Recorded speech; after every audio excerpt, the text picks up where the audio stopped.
Let's have a look at some of the big stories. Record year for wind power. We were asking the question as to whether this means the green argument was right after all on this particular point. Mr. Miliband, of course, will say, you know, this is clear evidence that this is the way forward. Those that are a little sceptical about this say, well, it doesn't really reveal the true picture of what's happening. It's massively expensive. If we're wheeling out this infrastructure, we're not going to see cheaper prices anytime soon, just because of by dint of the sheer cost of getting this stuff in place. So it's not really the win it on first look appears. Let's just go back to the Labour promise before the general election, Ian. And the Labour promise was that by investing in green technology, green renewable technology, energy prices would come down by £300 over the course of this Parliament. Labour ministers now can't repeat that claim in the House of Commons because they would know they would have to go back to the dispatch box to correct that claim if they made it on the floor of the House of Commons. We saw the energy price cap go up 10% in October. It's just gone up this month. It's going to go up again in April, according to those who study these things closely, like Cornwall Insights. Energy prices are not coming down, and they are not going to come down anytime soon. At net zero, you can understand the logic of net zero, but for many of your listeners, most of your listeners who cannot afford to invest in green technology to power their homes, and that is the vast majority of people, it is going to mean higher energy prices. And this government says it's on the side, and it said before the election, it said consistently it's on the side of working people, ordinary people who are struggling to get by. But net zero puts up this project is not going to see your energy bills come down, and quite the opposite is happening, in fact. And if you're spending more money on your energy bills, then you've got less money to spend on the other things that you might like to. What's interesting, I just wonder how this is going to pan out. Donald Trump's arrival in the White House in a couple of weeks' time, Theo, will potentially be a game changer in this wider debate, won't it, globally speaking? And he's made a lot of noise about, he doesn't buy into this stuff. Drill, baby, drill. He wants the oil. He's not worried about, he keeps talking about wind turbines and how many birds they kill. I think when he had his meeting with Starmer, and who else was at that? It was a phone. I think it was a phone call, wasn't it? A phone call, and Starmer was trying to keep him on track, and he was just like, what about the birds? We've got, the birds flying into the word turbines, and that kind of. Look, the more important point, Ian, is that the Prime Minister Keir Starmer and Donald Trump. This is the really important point: is that they're diametrically opposed on this. We already saw, Donald Trump intervene on his Truth Social media platform to vehemently criticise the energy price, the windfall tax policy. It's gone up. I think the headline rate of tax now for oil and gas firms in the UK is now 78%, because the windfall tax was put up by Rachel Reeves in her budget of October the 30th. Donald Trump took to Truth Social to say, criticise that decision to back wind turbines. We're not, Keir Starmer remains committed to not issuing any other oil and gas exploration licenses in the North Sea. And that Texas-based firm that decided to pull out the North Sea by 2029, of course, these things take a period of time, given the commitment that a company makes if they're deciding to drill in places like the North Sea.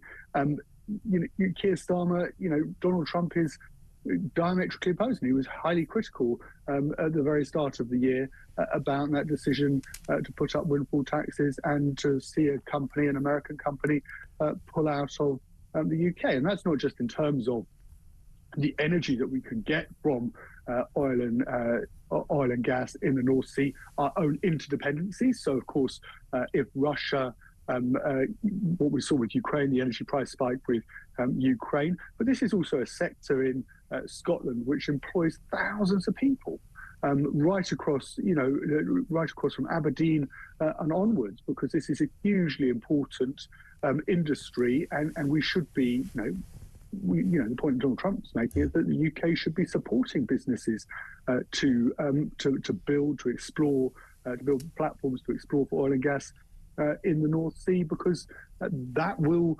create energy security ultimately. Well, that's the that is the theory behind it all. But you can see this almighty clash coming in our direction, and it will, if nothing else, it's going to be used to clearly try and prove the point that this net zero thing, it can either be global or not at all. You can't, if that's what you believe in, then the weather, the climate change, if that's the way we are supposed to look at it, doesn't hypothecate to one particular geographical area. The UK makes up something, I think it's less than 1% of all global emissions, carbon emissions. We're not going to save the planet by just the UK going it alone on net zero.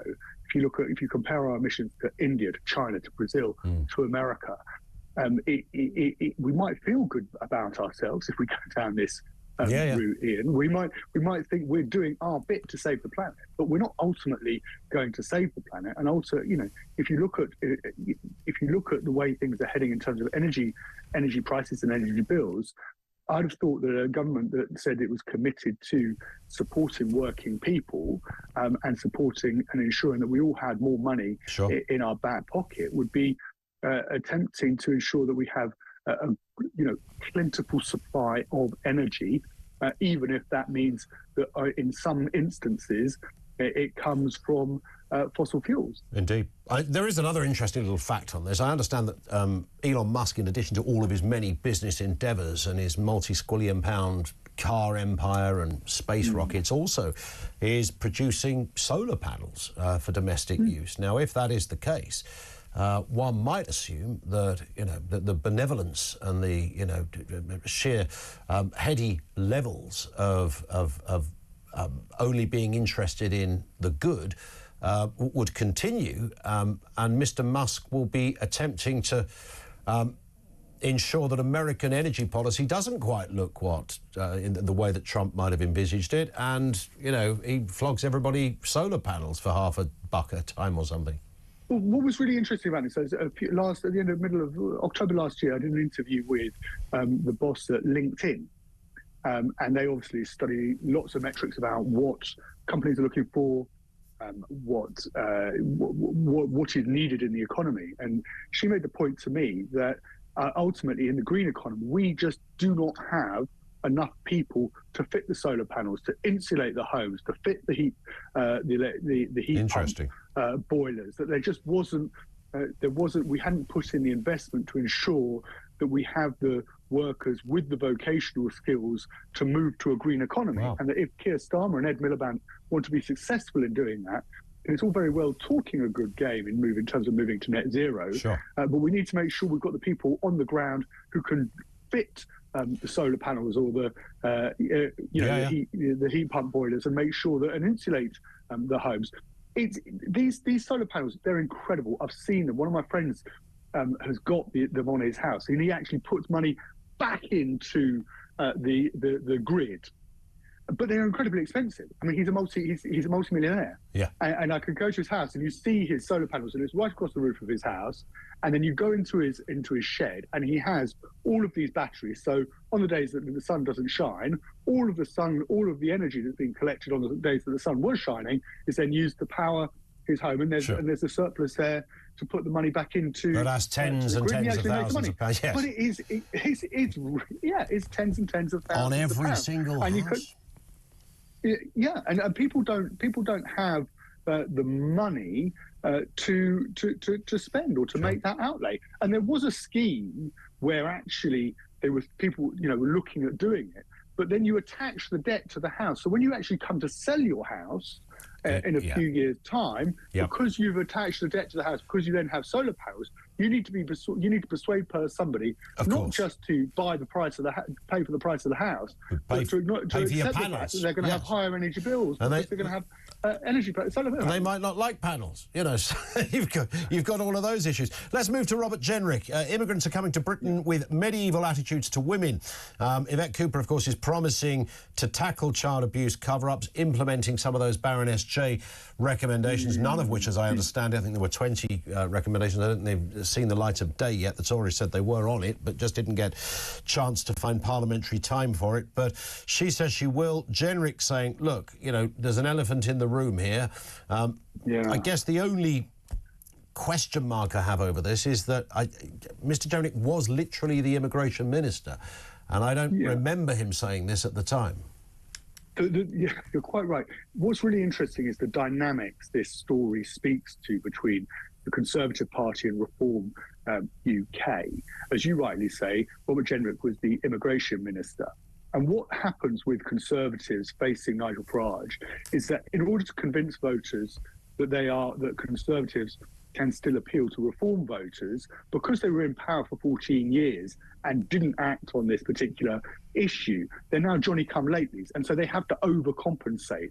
So Robert Jenrick uses this kind of language in order to attract attention away from Nigel Farage. Nigel Farage could afford to be, because he was quick onto this issue, Elon Musk has been raising this particular issue and the link between, we now associate, okay, for the fallout over Tommy Robinson, but we associate Elon Musk and Nigel Farage as partners, if at sometimes it's an uneasy partnership. So Robert Jenrick has to make up for that and overcompensate for that, and that's why he uses the language that he does. What's then really interesting is you have the centre-right Tories, the more moderate Tories, who are now becoming really upset about the language being used by Robert Jenrick. You saw Samuel Kasama, who was advisor to Number 10, describing Robert Jenrick as the most divisive politician in the UK. And that then becomes a test of Kemi Badenoch's leadership. Which way is she going to take the party? And then given that we've seen all of the defections, the donors like Nick Candy saying now he's going to back Reform, Kemi Badenoch has no choice but to row in behind Robert Jenrick and support Robert Jenrick. The Conservative Party, under Kemi Badenoch's leadership, has made its decision about which direction it is going to go, and there are many Conservatives, centre-right Conservatives, who are now politically homeless because they don't feel that the Conservative Party represents them. And that's only a good thing for the Liberal Democrats, potentially,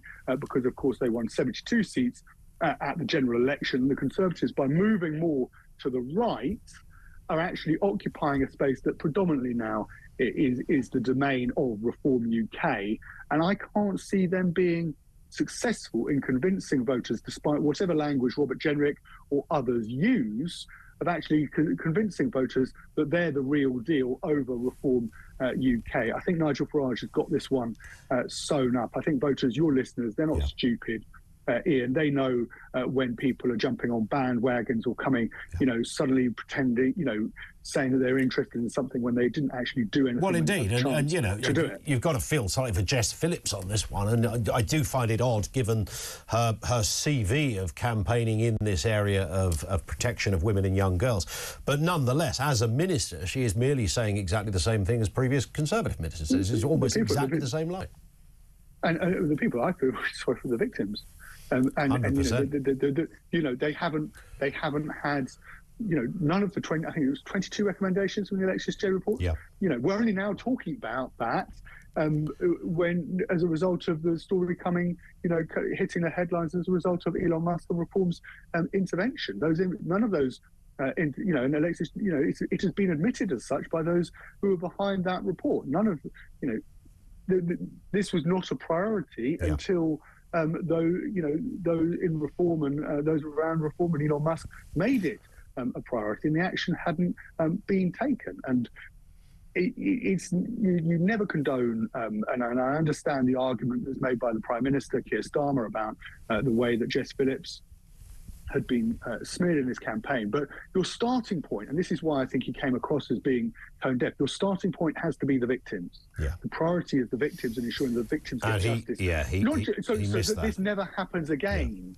And by putting Jess Phillips at the forefront of your thoughts, I understand that she is, there are people who are, now subject to criminal proceedings, and she has received the most vile abuse. But you have to start with the victims of this appalling, horrendous abuse over many, many years, where social services and the police did nothing. We've got 30 seconds on this one. Nigel Farage will sacrifice Elon Musk donation to keep Tommy Robinson away. Look, there's a couple of points on this. What's interesting about this particular story is that I don't think Robinson has ever asked to join Reform, so I don't, the scenario is sort of largely just sort of notional discussion about it, but nonetheless, it's about association. A lot of Musk's fan base, a lot of reform supporters quite like Robinson, but Mr Farage and Richard Tice as well. In fact, this morning, Farage gave an interview with a former colleague of ours and doubled down on his, don't want anything to do with Robinson. This man, he sort of referred to him as, this character or this man or something, quite dismissive of him in that respect. But he also, and this is a point for comment, if you can, Theo, he kind of suggested he still wants to mend bridges with Elon Musk. That relationship ain't over. Do you see that rekindling anytime soon? I'm not sure it may not happen anytime soon, but I think, Nigel Farage remains tight with the whole of the Trump administration, the whole of the Trump team. Reform UK, the way it is structured, Nigel Farage is not going to be replaced any time soon. So he's going to be the leader of Reform for some time to come. The other thing to say is that, if Nigel Farage is ultimately going to be successful, he's got to break through the 30% barrier in terms of the polls, and the vast majority of the British public have no truck with Tommy Robinson. Nigel Farage, if he wants to make that progress in 2025, cannot afford to be associated with Tommy Robinson. There may be a handful of reform supporters in the core that actually think that Tommy Robinson has a point. But ultimately, if Nigel Farage is going to, he's going to have to build a broad base of support, given our electoral system, if he is going to be successful. And to do that, he needs to appeal to voters who look at Keir Starmer and think, hang on a moment, this isn't what I voted for, who look at the Tories and say, well, they're not much better than they had 14 years anyway, and we're looking for a genuine alternative. And Nigel Farage, if he wants to be successful, has to be that genuine alternative. And there's no way that he can be that genuine alternative if he's hand in glove with Tommy Robinson. There it is. Theo, thank you. Theo Usherwood, political commentator.